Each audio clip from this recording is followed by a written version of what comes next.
focused mind is a dangerous mind. If you're able to empower the thought, suddenly the power of that is big. They can make you sick just by looking at you. We have simple methods. It's a tremendous possibility.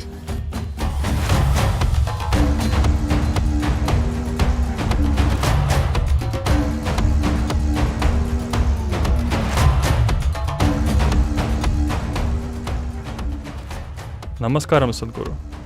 They say evil eye brings bad luck and can cause harm.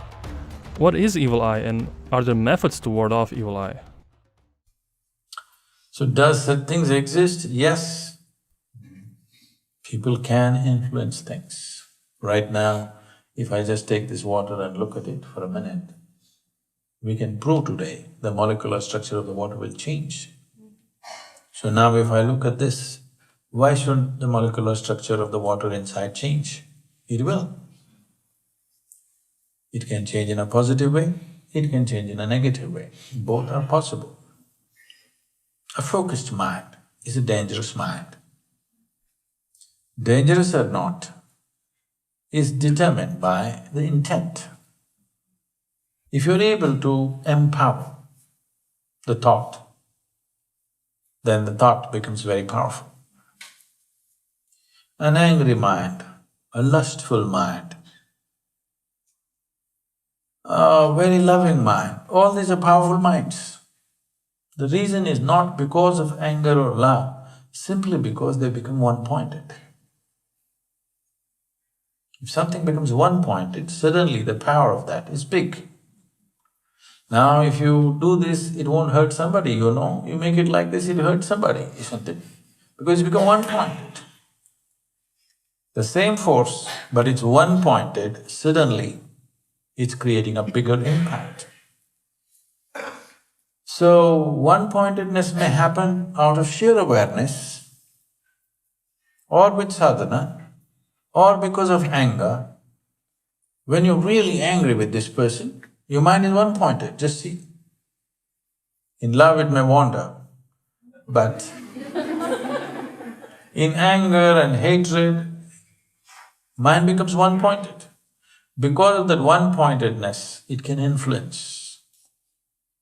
So people who are in extreme states of anger, hatred, greed, when they really focus on something, things can happen in the other person. I said it can happen, not that it will happen. It also depends on how vulnerable you are. If you are organized in such a way, external influences do not determine what happens within you. Doesn't matter who looks at you, you can be free from that. If you are vulnerable because you're constantly being influenced by everything around you, if you're in such a state, it is possible that certain people can influence you. They can make you sick just by looking at you. It's very much possible. There are people who can cause death just by looking at somebody.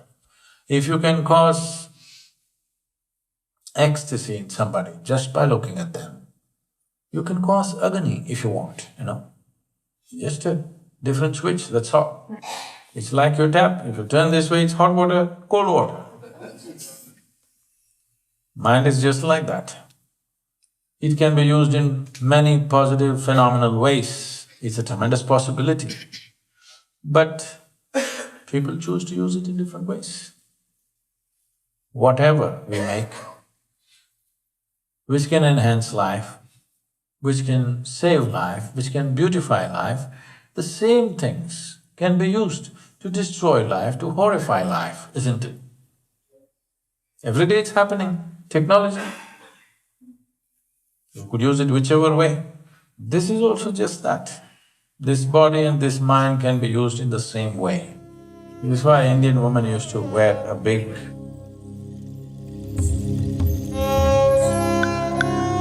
and it was supposed to be made of certain material. Turmeric and lime was used so that it doesn't affect. Particularly if a woman was considered very beautiful, then they would make it much bigger. Because naturally people's eyes will fall on somebody who has a certain physical presence. So it should not affect her health and well-being and whatever, so they made it much bigger. So if you consider yourself beautiful, you must have a You're a tiny one, I understand.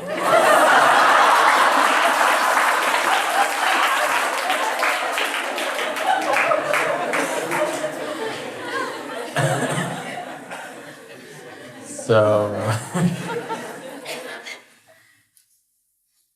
don't get into all these things because then you will start thinking, right now I am getting a stomachache because she looked at me. I got a headache because he looked at me. Don't get into all that. For this we have simple methods, we give you a fire wash. You know what's fire wash?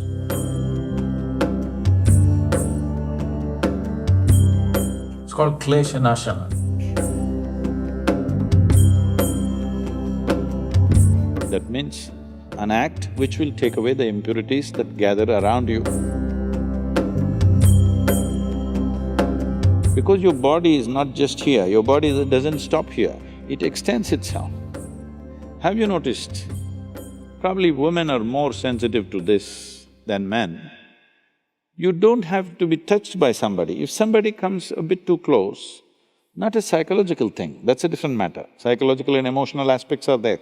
Leaving that, if somebody comes too close, right there itself there is a feeling that, you want some distance. They haven't touched you, just like this. This itself causes some disturbance, isn't it? Because the body doesn't end here, the energy is little beyond that. How much beyond that depends on how exuberant your life energies are. If your life energies are truly exuberant, you can fill this hall with it. Otherwise, it is at least a little bit. For most human beings, it could be anywhere between 3 to 9 inches outside of their body. So you gather material on your body, you wash it. Similarly, you're gathering other kinds of material upon your energetic system. You can wash this water with water, certain impurities will go with that. Similarly, there's a fire wash, which you're calling drishti. Is it necessarily happening because of other people's look or not, that's a questionable matter. But impact of life around you upon your energy system is definitely happening. If you have a spiritual process within you, that is, you're doing some kriya or you're doing some meditative processes, then you don't need all this. Because you know how to wash yourself from within.